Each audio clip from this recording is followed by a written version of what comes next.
ಶ್ರೀ ಪರಮಾತ್ಮನೇ ನಮಃ. ಶ್ರೀಮದ್ಭಗವದ್ಗೀತಾ ಅಥ ಷಷ್ಠೋಧ್ಯಾಯಃ. ಧ್ಯಾನಯೋಗಃ. ಚಂಚಲಂ ಹಿ ಮನಃ ಕೃಷ್ಣ ಪ್ರಮಾಥಿ ಬಲವದೃಢಂ ತಸ್ಯಾಹಂ ನಿಗ್ರಹಂ ಮನ್ಯೇ ವಾಯೋರಿವ ಸುದುಷ್ಕರಂ. ಹೇ ಕೃಷ್ಣ, ಮನಸ್ಸಿನ ಸ್ವರೂಪವೇ ಚಂಚಲತ್ವ. ಅದು ಶೋಭೆಯನ್ನು ಉಂಟು ಮಾಡುವಂಥದ್ದು, ಅತ್ಯಂತ ಬಲಶಾಲಿಯೂ ಹೌದು. ಅದನ್ನು ನಿಗ್ರಹಿಸುವುದು ಎಂದರೆ ಗಾಳಿಯನ್ನು ಹಿಡಿಯುವಷ್ಟೇ ಕಷ್ಟವಾದುದು.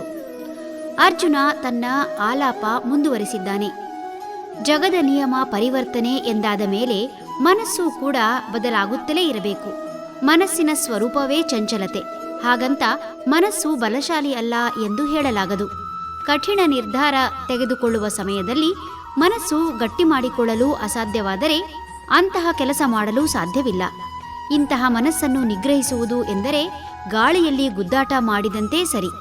ಅರ್ಜುನ ಹೇಳುತ್ತಿರುವುದು ಸರಿ. ಆದರೆ ಪ್ರಪಂಚದಲ್ಲಿ ಮನಸ್ಸನ್ನು ನಿಗ್ರಹಿಸಿ ಕಾರ್ಯ ಸಾಧಿಸಿದವರು ಬಹಳಷ್ಟು ಜನರಿದ್ದಾರೆ. ಅರ್ಜುನ ಹೇಳುತ್ತಿರುವುದು ಕಾರಣಗಳಷ್ಟೇ. ಉತ್ತಮ ಸಲಹೆ ಕೊಡುವಂತಹವರು ಸಿಕ್ಕುವುದೇ ಕಷ್ಟ. ಹಾಗೇನಾದರೂ ದೊರೆತರೆ ಅದೃಷ್ಟ ಎಂದು ತಿಳಿಯಬೇಕು.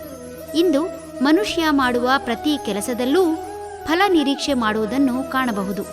ಸಂದರ್ಭದಲ್ಲಿ ಮಾನವ ಸಹಜ ಗುಣವಾದ ಸಹಾಯ ಮಾಡುವುದನ್ನು ವ್ಯಾಪಾರ ಸರಕಾಗಿಸಿರುವ ಮನುಷ್ಯ ಅನಾರೋಗ್ಯದಿಂದ ಮನಸ್ಸು ಹಾಳಾದಾಗ ಸಾಂತ್ವನ ಪಡೆಯಲು ಹಣ ಕೊಟ್ಟು ಸಲಹೆ ಪಡೆದರೆ ಮಾತ್ರ ತೃಪ್ತಿ ಪಡೆದುಕೊಳ್ಳುತ್ತಾನೆ ಹೊರತು ಉಚಿತವಾಗಿ ಸಿಗುವ ಸಲಹೆ ತಿರಸ್ಕರಿಸಿ ಕಾರಣ ಕೊಡುತ್ತಾನೆ.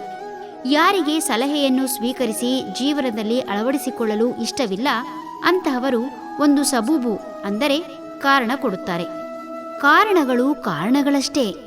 ನೂರಾರು ಜನರನ್ನು ಒಟ್ಟಿಗೆ ಕೂಡಿಸಿಕೊಂಡು ಹಕ್ಕಿಯಂತೆ ಹಾರಾಟ ಮಾಡಬಲ್ಲ ಮನುಷ್ಯ ಎಂತಹದ್ದನ್ನೂ ಮಾಡಬಲ್ಲ. ಆದರೆ ಆತ ಕಾರಣದಿಂದ ತನ್ನನ್ನು ಕಟ್ಟಿಹಾಕಿಕೊಂಡ ಪರಿಣಾಮ ಪ್ರತಿಭೆಯನ್ನು ಹೊರಹಾಕಲಾರ. ಅರ್ಜುನನಿಗೆ ಭಗವಂತನಲ್ಲಿ ನಂಬಿಕೆ ಇದ್ದಿದ್ದರೆ ಈ ಹಿಂದೆ ಭಗವಂತ ಹೇಳಿದ ಮಾತಿನಿಂದಲೇ ಪ್ರೇರಿತನಾಗಿ ತನ್ನ ಕರ್ತವ್ಯ ಮಾಡುತ್ತಿದ್ದ. ಹರಿ ಓಂ.